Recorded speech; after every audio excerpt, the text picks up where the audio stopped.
Hello, friends, and welcome back to another episode of Dr. J Does Stuff, how to pass your DOT medical exam. Today we're going to talk about some medications that the FMCSA has some concerns with for you to be able to be safe on the road. And there's a specific form that needs to be filled out. I'm going to show you that here in just a second, and I'll put something up there so you can reference it. Primarily it has to do with psych meds and whether it's Gen 1 or Gen 2 and Schedule 2 narcotics. So let's talk first about the psych meds. When you inform a driver, well, if you're taking this particular medication, I need to have this form filled out. And the reason for any medication to have a form filled out by your prescriber of that medication is they're going to testify with their license on your behalf that they believe that you are safe to be able to drive a commercial vehicle, because a lot of these medications, whatever they're treating, comes with side effects, right? So we've all seen the ads and, may cause this, that's that, whatever, anal seepage, whatever. The one that always, don't take this if you're allergic to it. Well, how the hell would you know you were allergic to it until you took it? Either way, all those disclaimers, right? Well, if it's going to cause potentially an incapacitating event, and that's the important term here, right? That's the thing the FMCSA is most concerned about over all else, is an incapacitating event while driving a heavy commercial vehicle.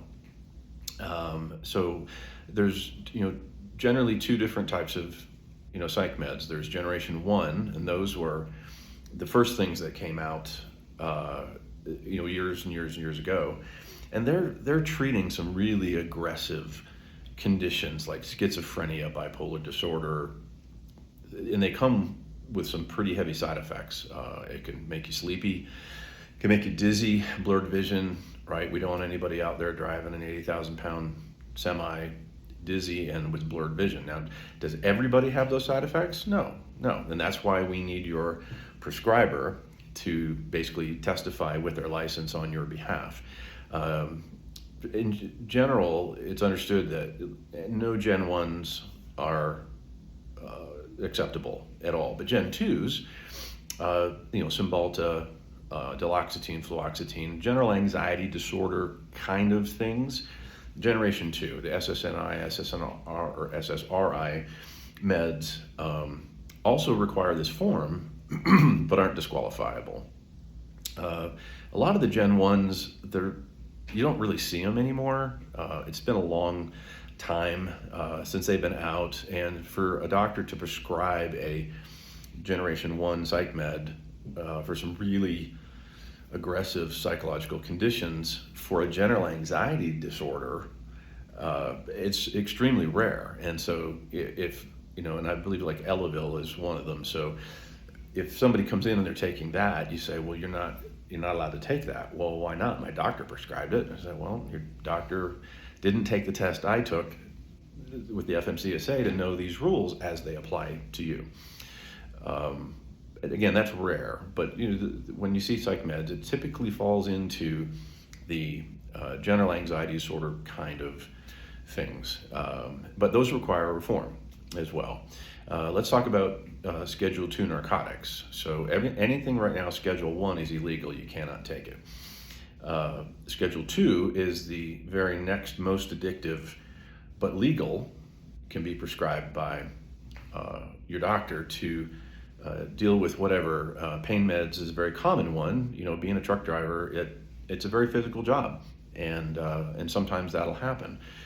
It requires this medication form, again, where your doctor is going to testify on your behalf with their license to say, this particular person, yes, is taking the medication. I understand the risks, but I don't believe this person is a danger on the road driving a commercial vehicle.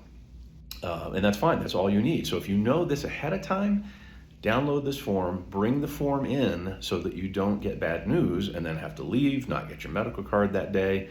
It's so easy if you know this information, and that's the point of this entire series, is to try to educate you and help you so that you can come in ready to pass one time and no problems at all.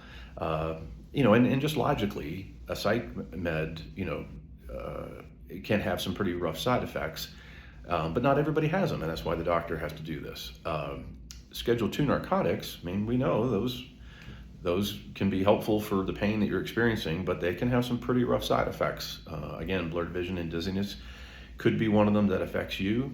Another one is Adderall. Adderall is an amphetamine, and it's a legal amphetamine. So if you look at Schedule 1, where all the illegal things are, amphetamines you cannot take, right? It's illegal. But there's a legal version of an amphetamine called Adderall, right? And it's often given for attention deficit disorder type conditions. It's a Schedule 2. People don't think of it that way. Yes, I'm not taking a pain med now, but you are taking a legal amphetamine, and that has some potentially pretty aggressive side effects. So public safety, you just got to go get your doc to fill out this form. And that form in particular, all right, is right there. That's the MCSA one. It is 5895. There we go. And this is just page 1. This has to be filled out. You can't bring in a letter from your doctor on their letterhead. Hey, Bob is fine. Nope. It has to be this form, because this paragraph right here describes all of the duties, including what's physical, about a commercial driver. So the doctor has to look at that and go, okay, wait a minute. I don't think you're capable of doing that or this. I'm not signing the form. But the reason why that form is there and that language is there is because the FMCSA wants the doctor who prescribed the meds to know the rules before they put their license on the line. Because if you get into an accident and it's medical and it's potentially related to a side effect of this medication, they're going to point the gun at me, and then I'm going to go, their doctor signed their form, and then I'm off the hook, but now they're going to go after that doctor's license. And we hope that never happens. But yeah, there's a certain amount of CYA involved in that. So I tell the drivers, you just go get this filled out from your doc and bring it back. And as long as they say you're good, then you're good. Because I'm not your doctor. I only meet you for this period of time once every year or 2 years to do this exam, right? They know you better than me. So they're the only ones who can, sign this form and testify on your behalf. Now, again, if you know this now, the whole point of this video, the whole point of the series is go get that form if you're taking any kind of a Schedule 2 narcotic, and if you're not sure, Google it, and you'll find out easy what schedule that particular medication is on. If you're on a Schedule 3 or 4, you do not require this form.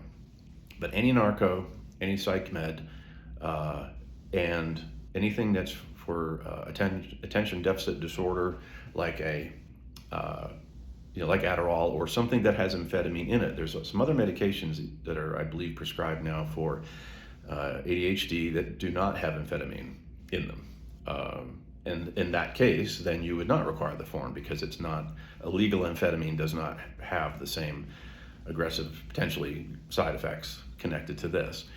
So those are the three. And remember that the person prescribing medication to you likely did not take the test I took to know the DOT's rules, and they potentially could screw your job. So don't hesitate to, any medication, call whoever does your DOT exams and say, hey, they just put me on this medication. Can I take this medication and pass? Wouldn't you rather know that ahead of time? Because you can't ask the person who prescribed it, because the answer might be, I don't know, or, oh, I prescribe this all the time, it's no big deal. Bullshit. Do your due diligence, find out yourself by calling who does your DOT medical exams and say, hey, they're giving me this medication. Am I going to pass next time I come in, or do I need some kind of a form or a letter, whatever? Yeah. If it's what I've described so far, you need that specific form. Again, not a letter from your doc or from the staff. Oh, and by the way, this form has to be filled out not by office staff. It can only be signed by the person who prescribed the medication, because it's their license on the line. I've seen them come in with a stamp on it, Dr. So-and-so's clinic. I'm like, nope, I can't accept that. It has to be signed by the doctor. I'm sorry to keep beating on this, but you don't know how many times in the last 10, 11 years I've had to sit in the room and have a very uncomfortable conversation with some pretty angry drivers who are pissed off.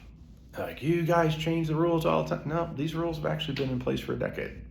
It's just nobody told you the truth. So the reason for the series, the reason for this video is, isn't it better just to let you know now so that you can come in prepared, right? Knowledge is power. So there you go. It's all about the Schedule II narcotics and the FMCSA form. So please like and subscribe, encourage others, share, comment, hit the bell so you get future notifications. Really appreciate y'all supporting the channel, and we will see you soon.